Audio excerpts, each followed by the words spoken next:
हाँ जी hello students ਆਪਾਂ plain part 2 ਤੇ ਪਾਰਟ 3 ਤੇ ਪਹੁੰਚ ਗਏ ਸੌਰੀ ਤੇ 3 ਦੇ ਵਿੱਚ ਆਪਾਂ ਉਹੀ ਚੀਜ਼ਾਂ ਕਰਨੀਆਂ ਨੇ ਜੋ ਆਪਾਂ ਆਲਰੇਡੀ ਸਿੱਖੀਆਂ ਹੋਈਆਂ ਬਸ ਉਹਨਾਂ ਨੂੰ ਐਕਸਪਲੋਰ ਕਰਨਾ ਤੇ ਪੇਪਰ 'ਚ ਕਿੱਦਾਂ ਦੇ ਕੁਐਸਚਨ ਆਏ ਹੋਏ ਨੇ ਆਪਾਂ ਦੇਖਣੇ ਨੇ ਜਸਟ ਆਪਾਂ ਡੈਫੀਨੇਸ਼ਨਸ ਦਾ ਦਿਮਾਗ 'ਚ ਰੱਖਣੀਆਂ ਨੇ ਬਸ ਗੱਲ ਖਤਮ ਹੈ ਔਰ ਮੈਂ ਨਾਲ ਦੀ ਨਾਲ ਦੱਸੀ ਜਾਊਂਗਾ ਹੁਣ ਦੇਖੋ ਕੀ ਹੈ find the foot of perpendicular drawn from origin to the plane is this find the equation of plane ਸੋ ਜੇ ਤੁਸੀਂ ਜਦੋਂ ਮੈਂ ਡਰਾਈਵ ਕੀਤਾ ਸੀ ਉਹ ਯਾਦ ਹੋਵੇ ਤੁਹਾਨੂੰ ਇੱਕ ਓਰੀਜਨ ਹੁੰਦਾ ਹੈ 0 0 0 ਉੱਥੋਂ ਤੁਸੀਂ ਫੁੱਟ ਡਰਾਈਵ ਕਰਤਾ ਫੁੱਟ ਦਿੱਤਾ ਹੋਇਆ 4 -2 ਤੇ -5 ਠੀਕ ਹੈ ਜੀ ਤਾਂ ਆਪਾਂ ਨੂੰ ਫੁੱਟ ਦੇ ਦਿੱਤਾ ਤੁਹਾਡੇ ਕੋਲ ਜਿਹੜਾ ਹੈਗਾ ਹੈ ਹੁਣ ਅਗਰ ਆਪਾਂ ਦੇਖੀਏ ਤੁਹਾਡੇ ਕੋਲ ਠੀਕ ਹੈ ਤੇ ਇੱਥੇ ਤੁਸੀਂ ਕੋਈ ਵੀ ਪੁਆਇੰਟ P ਲੈ ਲਓ X Y Z ਹੈ ਨਾ ਠੀਕ ਹੈ ਤੇ ਇਹ ਫੁੱਟ ਆਫ ਦਾ ਪਰਪੈਂਡੀਕੂਲਰ ਹੈ ਜੇ ਬੰਦੇ ਨੂੰ ਮਤਲਬ ਸਿੰਪਲ ਮਾੜੀ ਜੀ ਵੀ ਡੈਫੀਨੇਸ਼ਨ ਦਾ ਆਈਡੀਆ ਹੈ ਦੇਖੋ ਜੇ ਤਾਂ ਰੱਟੇ ਮਾਰੋਗੇ R.N ਹੈ ਜੇ N ਹੈ ਇੱਥੇ ਕਰਦਾ B ਕਰਦਾ ਫਿਰ ਤਾਂ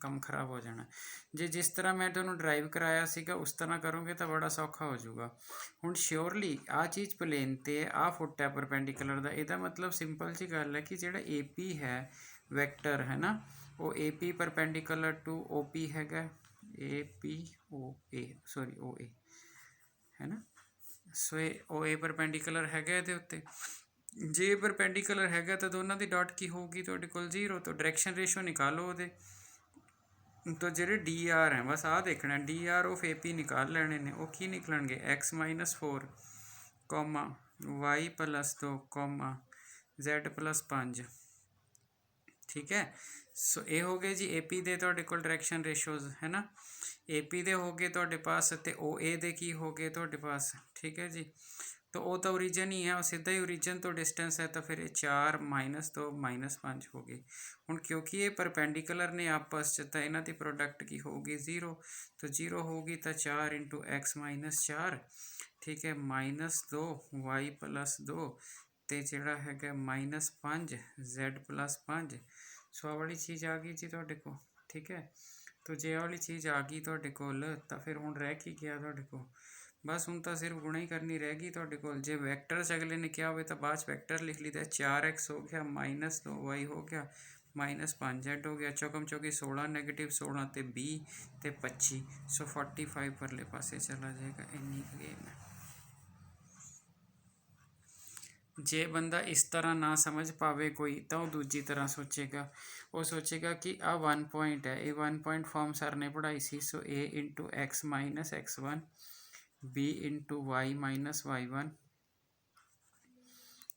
Y - Y1 ते C × Z +5 = 0 ये 1 पॉइंट फॉर्म अगर तुसी दूजी तरह सोचना दूजी तरह तीजी तरह सब तरह सोचा जा सकता ठीक है आ की होंगे ने डायरैक्शन नॉर्मल्स है ना जे डायरैक्शन नॉर्मल्स ने आ डायरैक्शन आ नॉर्मल खड़ा था है ये डायरैक्शन रेशो सो इत्थे 4x -4 आ जाएगा इत्थे B की थां ते -2 आ जाएगा है ना तो इत्थे C की जगह तो -5 आ जाएगा तो जे तुसी ओपन करोगे तो भी आ जाएगा सो एवें भी हो जाना एवें भी हो जाना तुसी एक कॉन्सैप्ट डिवेलप करना भी तुसी किस मैथड ते चलना गल मुक्की ठीक है जी सो शॉर्ट क्वेश्चन आते हैं जी ये तो उस तो अगला क्वेश्चन है कहता कि जोड़ा है find the equation of plane whose cartesian equation find the vector equation of plane है सो वैक्टर इक्वेशन प्लेन की मैंने एक R चाहिए होंगे ठीक है जी जो कि XI Y है उस तो बाद असी 3 नाल I ले लेना -4 नाल J ले लेना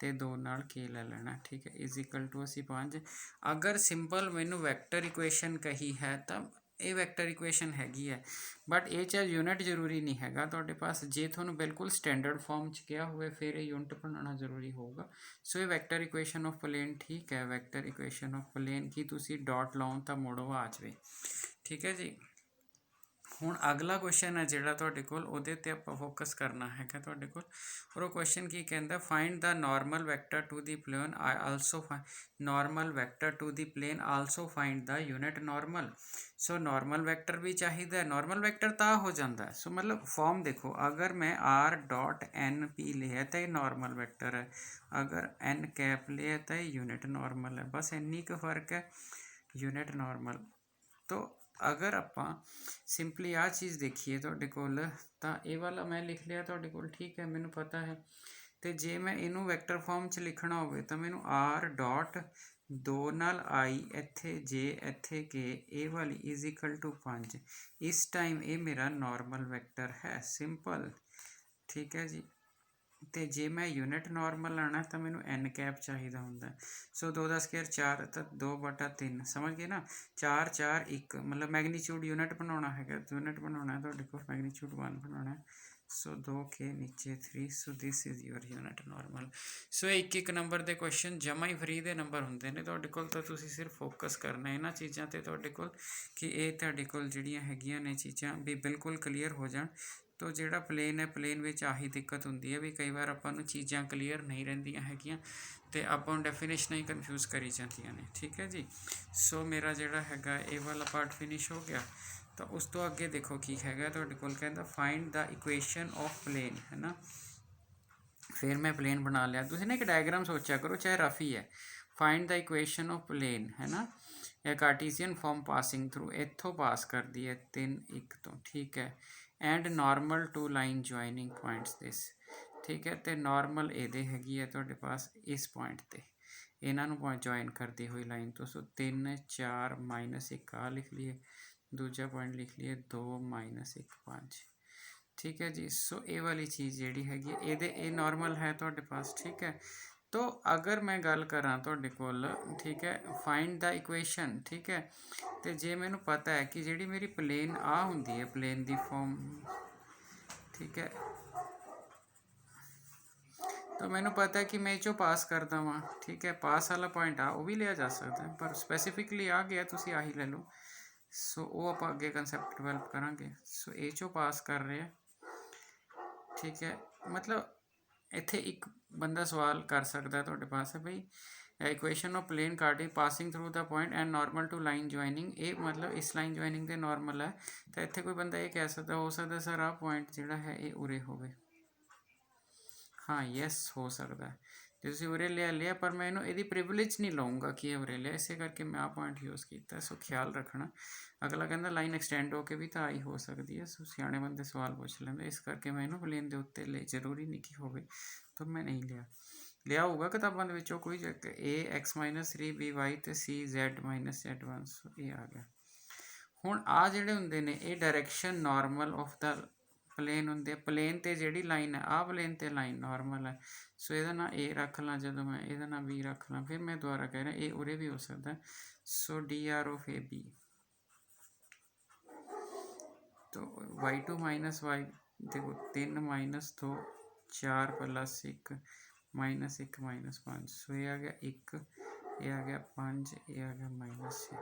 सो ये चीज़ ने उत्थे यूज़ हो जाना 1 x - 3 5 y + 3 ते -6 z सो इक्वल टू 0। सो ये x आएगा प्लस 5 y आएगा -6 z आएगा -3 5 3 15 3 कटाए 12 12 6 जोड़ी 18 equal to 0। So x - 5 y x + 5 y -6 z + 18 सो ये वाकई तुहाडा जिहड़ा है आंसर आ गया। ठीक हो गया जी। सो ये भी तुहानूं पता लग गया जी तुहाडे कोल।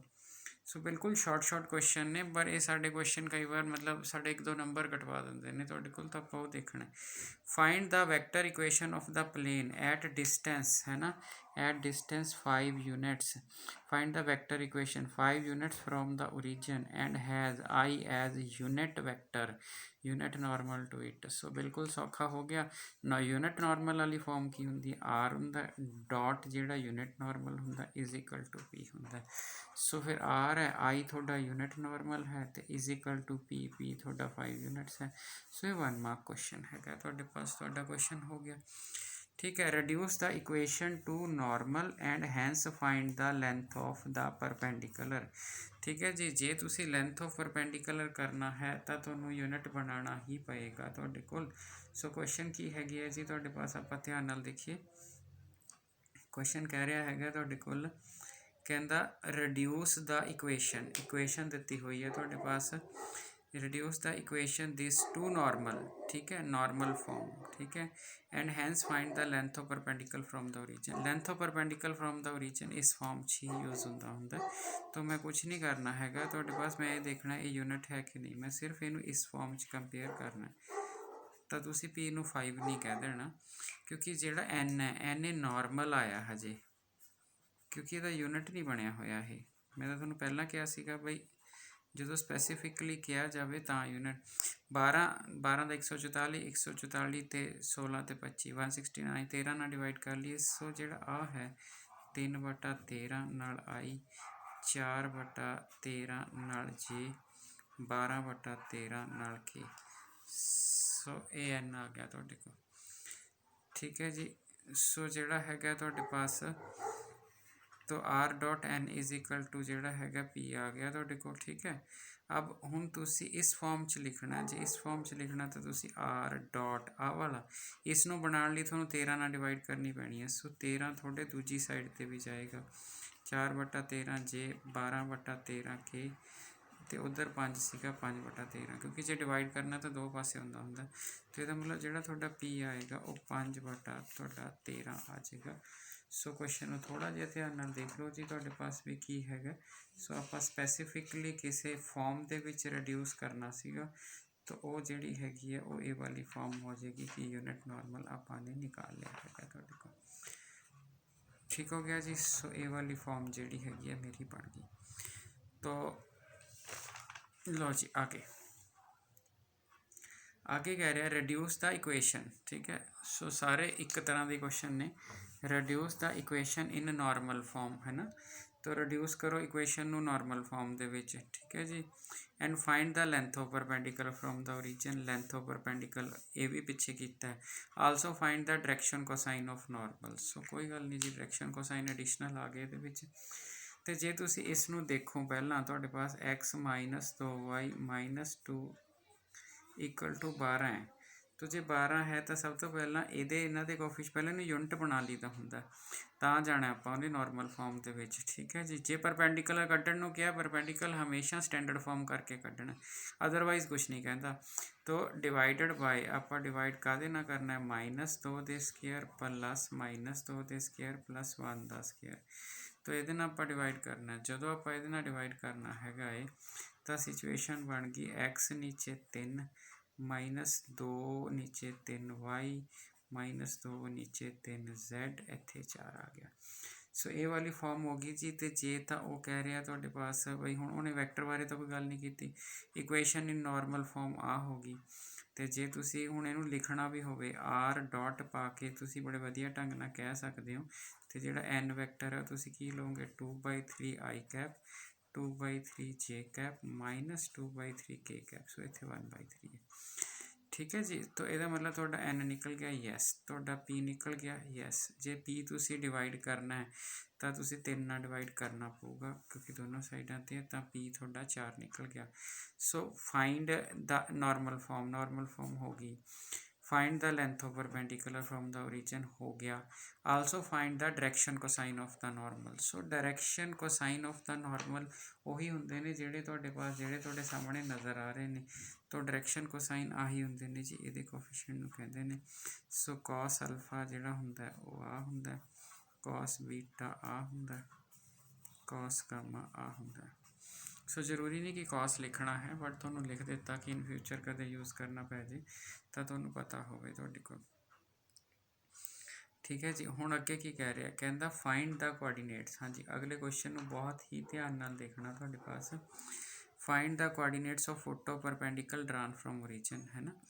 मतलब मैं ओरिजिन तो एक फुट ड्रा किया प्लेन के उत्ते, तो मैनू ये कह रहा तुहाडे पास कि ये कोआर्डीनेट्स जिहड़े हैगे ने तुहाडे कोल मैनू दो, ठीक है जी।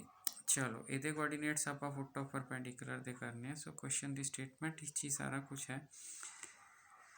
हाले असीं होर ऑप्शनां नहीं पढ़ियां, जदों तुसीं होर ऑप्शनस पढ़ लोगे तो शायद तुहानूं ज़्यादा लगे कि मैनू एक नालों ज़्यादा मैथड्स आते हैं, बट चलो वेट करो उस टाइम की।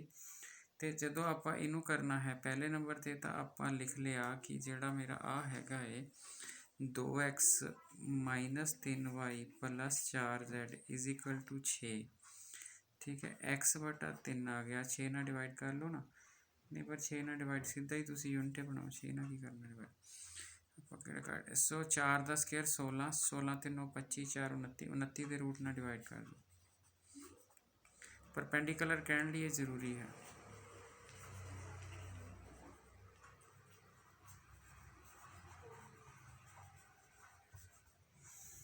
ठीक है जी। सो जोड़ा हैगा तुहाडे कोल, तो ये वाली चीज़ आ गई जी तुहाडे कोल जोड़ा है। तो जदों तुसी ये कर लिया तो तुहानूं लेंथ ऑफ द परपेंडिकुलर तो मिल गई तुहाडे कोल। ठीक है जी। तो इधर जो तुसी 6/29 लओगे तो 6/29 तुहाडी लेंथ ऑफ परपेंडिकुलर ओ ए। तो आपां नूं इन्ना क तां पता लग गया कि लेंथ ऑफ परपेंडिकुलर जिहड़ी है उन्होंने कहते की नहीं तुहाडे कोल। ठीक है जी। हुण इत्थे एक पॉइंट नोट करना, जिहड़ी तुहाडी लेंथ ऑफ परपेंडिकुलर होंदी हर क्लास लिए याद करना, चाहे कंपीटिटिव एग्जाम लिए। ठीक है। अगर मेरे आ वाले डायरैक्शन रेशोज़ मैनू पता होण, अगर मेरे LMN डायरैक्शन रेशोज़ होण, ठीक है, तो distance LMN direction ratio of line हो, ठीक है, तो डिस्टेंस फ्रॉम ओरिजिन मैनू पता होवे, तो फुट ऑफ परपेंडिकुलर पता किवें निकलूगा, L/D M/D ते N/D। सो डायरैक्शन कोसाइन का रूल है जी, ये तुसी याद रखना कि जे मैं फुट लभना है तो मैनू लाइन के डायरैक्शनस पता ने, तो मैनू लाइन का ओरिजिन तो डिस्टेंस पता है, तो तुसी मल्टीप्लाई कर देना। सो ये मेरा L है, ये मेरा M है, ये मेरा N है। तो LMN ने इन्ना मल्टीप्लाई करना। हूँ देखो 6 ने की इन्ना 12/29 का रूट हट जूगा। सो एक 12/29 आ जाऊगा, दूसरा -18/29 आ जाएगा। ठीक है, क्योंकि गुणा करनी इतने फिर 24/29 आ जाएगा। सो ये वाली चीज़ नवीं सी जी NCERT टाइप बुक्स नहीं होंदियां। सो इसनों मैं थोड़ा हाईलाइट कर देना क्वेश्चन नूं। तो इत्थे तुसी आ पॉइंट नोट करना है, बनिया किवें बियॉन्ड द स्कोप है। BSc जाओगे तो पता लग जाएगा सॉलिड ज्योमेट्री विच, पर फिलहाल तुसी याद रखना है कि याद रखना कि ओरिजिन तो लेंथ पता है, डायरैक्शन रेशोज़ पता है, मल्टीप्लाई करके फुट निकल जाता है। ठीक है जी। सो ये वाली चीज़ भी होगी तुहाडे पास। सो अगला क्वेश्चन की कह रहा, कहता show that normals to the plane and plane are perpendicular. और आपां नूं यूनिट नॉर्मल नहीं किया, नॉर्मल किया। सो एक नॉर्मल आ है, सो पहला नॉर्मल आ है क्योंकि R.N1 = P लिया आपां। ठीक है। सो जिहड़ा हैगा तुहाडे कोल, तो पहले दा यूनिट नॉर्मल मैं लभ लिया I - J + K। दूजे का यूनिट नॉर्मल भी मैनू पता है 3I + 2J - K। अब ये कहता show that they are perpendicular, आपां नूं वैक्टर्स आउंदे ने। सो 3 -3 सॉरी 2 आया, -2 -1, सो 0 आया। डॉट प्रोडक्ट 0 होवे तो ये परपेंडिकुलर होंगे, और परपेंडिकुलर ही असी शो करने हैं। तो यदा मतलब हैगा तुहाडे पास असी यूनिट नॉर्मल जिहड़ा हैगा तुहाडे कोल वो शो कर लिया तुहाडे कोल। ठीक है जी। Find the angle which the normal vector, ठीक है, to the plane is inclined to coordinate axis. Coordinate axis ते ए वाला वैक्टर किहड़े एंगल बनाता। तो अगर इस सिर्फ स्टेटमेंट नूं ही बहुत ध्यान नाल समझना हैगा, बाकी क्वेश्चन च कुछ नहीं हैगा तुहाडे कोल। किदां तुसी जिहड़ा लिया तुहाडे कोल 4x + 8y + z, पहला देखिया कि ये नॉर्मल फॉर्म च हैगा नहीं। 8 का स्केयर 64, 64 ते 16 + 1। ठीक है जी। इन्ना डिवाइड कर दो तो कितना 81 आ गया। सो पहला तो डिवाइडेड बाय करना है 81 के रूट ना, सो यानी कि 9 ना। सो ये 4/9x आ गया, 8/9y आ गया, 1/9z आ गया, 5/9 आ गया। तो ये वाली सिचुएशन ते आपां पहुँच गए तुहाडे कोल। तो जदों पहुँच गए आ वाली सिचुएशन ते हुण तुहाडी बिल्कुल ना R.N = D मैंने परपेंडिकुलर P वाली फॉर्म बन गई। जदों ये P वाली फॉर्म बन गई तो ये यूनिट नॉर्मल हुंदा, और उन्हें किया सी find the angle at which the normal standard form हमेशा यूनिट नॉर्मल ही लईदा। ਠੀਕ ਹੈ, ਕਿਉਂਕਿ ਡਾਇਰੈਕਸ਼ਨ ਕੋਸਾਈਨ ਲੱਭਣਾ ਹੈ। ਕੋਸਾਈਨ ਲਈ ਤੁਹਾਨੂੰ ਕਿਹਾ ਸੀਗਾ ਕਿ ਯੂਨਿਟ ਬਣਾਉਣਾ ਹੀ ਪੈਣਾ ਹੈ, ਕਿਉਂਕਿ ਕੋਸਾਈਨ ਦਾ ਸਕੇਅਰ ਕਰਕੇ ਐਡ ਕਰੇ ਤੇ 1 ਬਣਦਾ ਹੁੰਦਾ ਹੈ। ਤਾਂ ਫਿਰ ਇਹਦਾ ਮਤਲਬ ਤੁਸੀਂ ਜਦੋਂ ਇਹਨੂੰ ਕੰਪੇਅਰ ਕਰੋਗੇ L X plus M Y plus N Z equal to P, ਤਾਂ ਜਿਹੜੀ ਐਲ ਦੀ ਵੈਲਿਊ ਆ ਜਾਏਗੀ 4/9, ਐਮ ਦੀ ਵੈਲਿਊ ਆ ਜਾਏਗੀ 8/9, ਐਨ ਦੀ ਵੈਲਿਊ ਆ ਜਾਏਗੀ 1/9। ਹੁਣ ਐਲੀਮੈਂਟ ਡਾਇਰੈਕਸ਼ਨ ਨੋਰਮਲਸ ਆਫ ਨੇ ਪਲੇਨ ਨੇ, ਅਤੇ direction cosines of a line perpendicular to plane ਹੈ। ਮਤਲਬ ਇਹ ਇੱਕ ਤੁਸੀਂ ਇਹ ਲਿਆ ਪਲੇਨ ਤੇ ਇੱਕ ਪਰਪੈਂਡੀਕੂਲਰ ਲਾਈਨ ਲਈ। ਜੇ ਤਾਂ ਬੋਲਣਾ ਵੀ ਇਹ ਲਾਈਨ ਦਾ ਕੀ ਲੱਗਦਾ ਹੈ, ਲਾਈਨ ਦਾ ਕੀ ਲੱਗਦਾ ਹੈ, direction cosine of the line which is perpendicular to plane. ਜੇ ਪੁੱਛਣਾ ਪਲੇਨ ਦੇ ਕੀ ਲੱਗਦੇ ਨੇ, direction normals of the plane. ਹੁਣ ਲਾਈਨ ਦੇ ਕੀ ਲੱਗਦੇ ਨੇ, direction cosines of the line. Direction cosine ਕੀ ਹੁੰਦਾ, cos of the angle which the line makes with. ਇਹਦਾ ਮਤਲਬ ਹੈ ਕਿ ਜਿਹੜਾ ਐਲ ਸੀਗਾ ਉਹ ਤੁਹਾਡਾ ਕਾਸ ਅਲਫਾ ਹੋ ਜਾਏਗਾ, ਕਾਸ ਅਲਫਾ 4/9 ਹੋ ਜਾਏਗਾ, ਕਾਸ ਬੀਟਾ ਜਿਹੜਾ ਹੋ ਜਾਏਗਾ ਉਹ 8/9 ਹੋ ਜਾਏਗਾ, ਅਤੇ ਜਿਹੜਾ ਕਾਸ ਗਾਮਾ ਹੈ ਉਹ 1/9 ਹੋ ਜਾਏਗਾ। ਠੀਕ ਹੈ ਜੀ। ਸੋ ਇੰਨੇ ਕੁ ਨਾਲ ਤੁਹਾਡਾ ਜਿਹੜਾ ਪਲੇਨ 'ਤੇ ਜਿਹੜੀ introductory part of the plane ਹੈ ਉਹਦੇ 'ਤੇ ਕਾਫੀ ਵਧੀਆ ਹੋਲਡ ਬਣ ਜਾਏਗਾ। ਹੁਣ ਆਪਾਂ ਸਪੈਸੀਫਿਕਲੀ ਜਿਹੜੇ ਬੜੇ ਕੁਐਸਚਨ ਪੇਪਰ 'ਚ ਆਉਂਦੇ ਨੇ ਉਹਨਾਂ 'ਤੇ ਨੈਕਸਟ ਲੈਕਚਰਸ 'ਚ ਚੀਜ਼ਾਂ ਐਡ ਕਰਾਂਗੇ। ਠੀਕ ਹੈ ਜੀ। ਜਿਵੇਂ ਉਹਦੇ ਵਿੱਚ ਹੈਗਾ ਕਿ plain through the intersection of planes perpendicular ਕਦੋਂ ਹੁੰਦੇ ਆ, ਪਲੇਨਸ ਪੈਰਲਲ ਕਦੋਂ ਹੁੰਦੇ ਆ, 3 ਪੁਆਇੰਟ ਦਿੱਤੇ ਹੁਣ ਪਲੇਨ ਦੀ ਇਕੁਏਸ਼ਨ ਕਿਵੇਂ ਲੱਭਣੀ, ਇਹ ਪੋਸੀਬਿਲਿਟੀਜ਼ ਆਪਾਂ ਨੈਕਸਟ ਲੈਕਚਰ 'ਚ ਐਕਸਪਲੋਰ ਕਰਾਂਗੇ। ਠੀਕ ਹੈ ਜੀ, ਥੈਂਕ ਯੂ।